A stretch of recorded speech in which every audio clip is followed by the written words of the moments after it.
Hey. Hey. Well, where's my money? Who caved? Not me. Not me. What are you looking at? There's a naked woman across the street. This is going to be the easiest money I've ever made in my life. So my friend Joyce is teaching an aerobics class. I'm going to go tonight. Yeah, well, the waitress should have taken it back.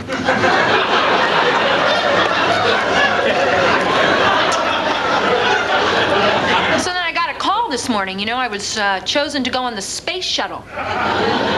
We're going to Mars. Uh-huh. Have a good time. I'm out.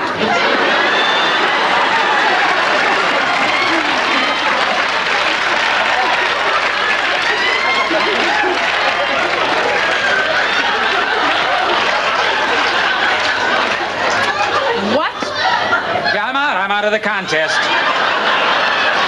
You're out? Yeah. Wow, that was fast. Well, it was that woman across the street. You know, you better be careful, buddy. She's going to get you next. Ladies and gentlemen, don't forget the special Seinfeld Night Talk, 7 o'clock. Go to McKnight Road, Kangaroos. It'll be swell, or watch us here at 7 o'clock, not the usual time this time, on Thursday. Here is Dr. Audrey Gusky, who is an expert on marketing, among other things, from Duquesne University. Welcome back to the program, Audrey. Good to be here, John. Thanks. So Seinfeld is nothing if not marketing. Absolutely. When you really think about it, he is Mr. Marketing. He's taken a show about absolutely nothing. He's put products on to make millions. He is now closing down his career with record. I mean, when you think about the 6 decades that TV has been around, this is a phenomenon that we have not experienced ever.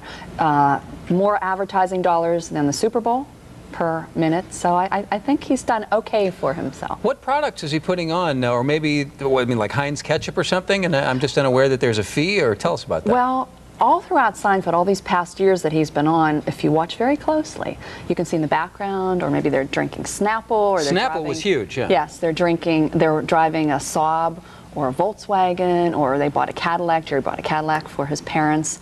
And each and every time there is money changing hands? They're trying to find Twix bars and vending machines, and yeah, it's called product placers, and they have been one of the most successful of all shows ever to use that, and they've used it extremely well. Companies want to be on that show desperately because they want to have that association.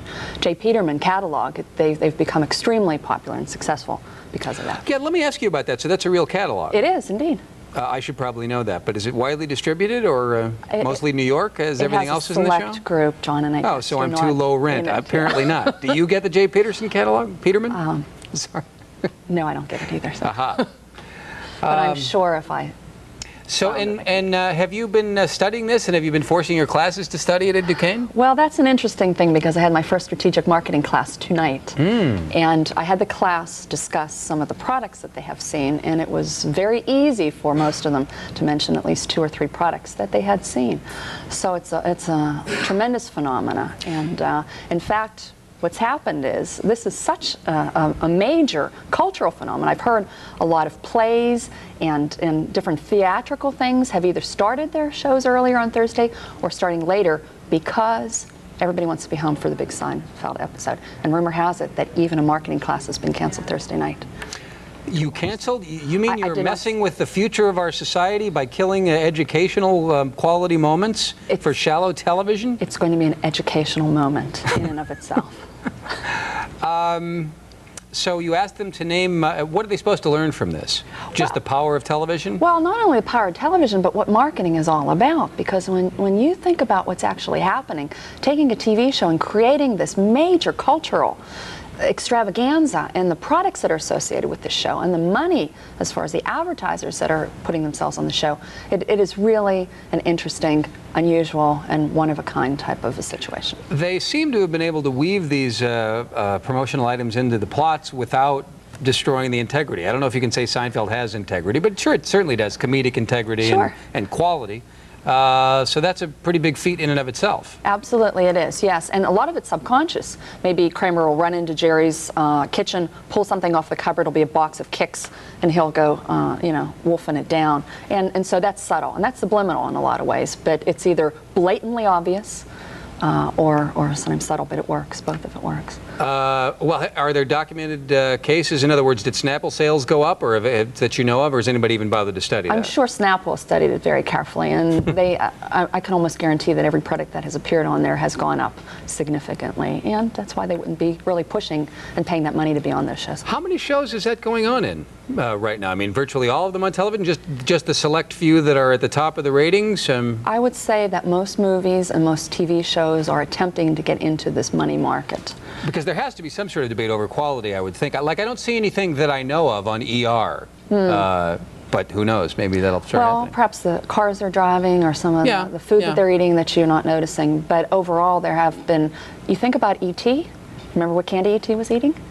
Reese's Reese's Pieces, exactly. Yeah. And that was really the start of these product placers. And they paid a little bit of money, but as we know, E.T. took off. It was a great phenomena, and as a result of that, Reese's Pieces, they couldn't keep it on the shelves at that time. So ever since then, companies have tried to do that and been very, very successful with it. Because we as consumers, as viewers, we watch a show, and like Seinfeld, they're part of our family, they're part of our lives, and you see them doing stuff and using products, and so, you know, you want to emulate them. So it's been pretty successful. Does it ruin the watching of a television show for you because you can't just watch the plot? You're too busy looking for Heinz ketchup or Snapple or something in the corner? Well, I usually try to videotape the shows and then play them back in slow motion and try to pick everything out. You do not? No, I don't. No, but I mean, seriously, but so it doesn't, I mean, you can... Well, sometimes it's hard to pick up things because it is so subtle, and you have to really have a good eye and pick it up because sometimes it's pretty quick. Some shows like Seinfeld are blatantly obvious in using this. Movies a lot of times are blatantly obvious. But I spend my spare time sometimes trying to pick up these things. What are you trying to pick up? Let's find out. Let's find out what Audrey's trying to pick up when we come back on Night Talk as we discuss Seinfeld and the mass marketing genius behind it on the Pittsburgh Cable News Channel. Stay with us. Dr. Audrey Gusky, marketing specialist from Duquesne University, is here. We are talking about the marketing of Seinfeld. In fact, an example of what she was just talking about was in the clip we showed you a little while ago. Let's take a look at it again. You can see Elaine is approaching, I believe, an actual box of cereal. I'm going to go tonight. As she discusses who's going to finish the contest first as they look at a naked lady across the street. There, that would be the cereal in the lower right-hand portion of your screen. Aha! So then I got a call this morning, you know. Proof of what you're talking about. But is it... I guess they wouldn't tell us whether or not product placement fees had been exchanged each and every time or how many times. Oh, I'm sure they have. It's safe to assume every single time you see a product that's identifiable in a Seinfeld episode at any rate that money's changed hands? Absolutely, and I can't quote figures, but we're probably looking at least 6 or more figures every time that something shows on the air. Absolutely, because particularly for a successful show like Seinfeld. Well, here, and as you talk, we'll show this clip where you can clearly see a brand of yogurt and a Snackwell sitting on the table. Yeah, and you know, it happens all the time, and we as viewers aren't paying attention to a lot of this stuff. But if you watch very carefully, any TV show and most movies, there's big money to be made, billion-dollar industry, and I think we're going to see more and more of it. Let's talk about the broad-based appeal of a show like Seinfeld. It seems to cut across generational lines. It's about whiny, anal baby boomers, but I know a lot of Generation Xers who like it. Yeah, exactly. And my mother likes it as well, and she's 80 years old. Yeah, it really does cut across a lot of generations, and particularly baby boomers. It's hitting on a lot of key issues with them, and in a sense, it's created a culture. It's brought back a lot of nostalgia. You think of the Pez dispensers when we were little kids, and we would eat those little candies, and that was brought back. So baby boomers, as we're aging, are a little bit concerned about that. So we like to see some of our history, some of our past, some of our fears, some of the fears that they're showing on there. So I think it's been really an interesting, you know, projection of a lot of trends. I keep hearing people say that these people are shallow, selfish, horrible people, but I would like them if they were my friends. And I think it may say something about me, unfortunately. While I don't think of them as rocket scientists or particularly deep, profound human beings, I don't think of them as any less shallow than sort of most of the people I interact with. Yeah, and when you think about most TV shows, they're very prototypic of any of the stars or characters that would be on a show. But what's interesting about Seinfeld is that they've taken a lot of everyday things, even just cigarette smoking when you think about it. And with Kramer smoking as much as he has, you wonder how much of that has contributed to this resurfacing of this particular trend. So the language, you know, just all of these things have sort of taken a new sort of era of its own. Here's a call for Dr. Gusky from Craig. How are you tonight, Craig? Hey, John, have you ever heard of Aaron Silverman?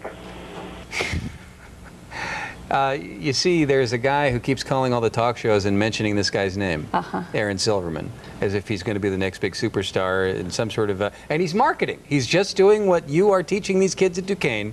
He is marketing the name Aaron Silverman. And look, I've said it twice more after he said it, so it's obviously working. But has he been on Seinfeld? Not yet. Well, then. As I understand, in the last episode, Aaron Silverman is mentioned. George says, yada, yada, yada, Aaron Silverman. Then. So... the kid's probably in a marketing class. He edits all this stuff together and probably gets good grades as a result. And it has also raised a lot of social issues. Yeah, absolutely. When you think about maybe not necessarily racial issues, as Chris was talking about, but there's a lot of issues as far as sexual relationship issues, family issues, parents, friends, that type of thing. And so I think it's put a new slant on things, and they're not afraid to talk about anything, as we all know. And so I think that's opened up a lot of avenues for TV. So what lessons are we learning from this, and what are you teaching the youth of tomorrow who will be marketing the soap of the future to us? Well, we're learning that to really succeed in this world, you really have to be a marketer. And when you take someone like Jerry Seinfeld, a simple comedian who has really, I mean, become a part of history now as far as marketing himself, marketing the show. NBC, he's taken NBC, which was suffering, and has really put it on the map again. So it has gone above and beyond the simple show. Here is an example, again, of what you're talking about. Elaine is seen here actually drinking Diet Coke. Well, that was it, but and you did say it was subliminal. And it's subliminal. Oh, and everybody's going to get one of those big orange shirts too once they see that. Let me ask you about the ethics of that. Are we being suckered as consumers, and should we be annoyed that we're being manipulated, being sold things when we're just trying to get some entertainment? Well, that's an interesting issue in and of itself, because we as Americans, as viewers, as consumers, are constantly bombarded by advertising everywhere we go. There's billboards, there's radio commercials. We're constantly bombarded by it, so we're familiar with it, and we're, in a sense, accustomed to it. And so what marketers have had to do is go above and beyond the traditional types of TV commercials and things, and put products in a movie or a TV show, because it's more natural. It's something that's not going. We're not going to say, "Oh, this is obviously only an advertising." This is something that's. But we've only got about 25 seconds left. But you remember a long time ago there was allegations, and I believe some of them were true, that there was subliminal advertising in movies. You know, that flashed the Coke, and that was controversial. That is illegal, and you can't do that. Yeah, because that's sort of something below the conscious. And so this is at least something that we can see and maybe monitor and maybe realize that we're being manipulated by marketers. So there's more sophisticated suckering to look forward to in the future. Yes. Well, on that optimistic note, Audrey, thanks so much for coming on the program. Thanks, Will John. you come back and see us? Yes, I will. Signing off. Wonderful. Signing off. Preview of the 10 o'clock news from a guy who should have been a Seinfeld character, Chris Long, in a moment.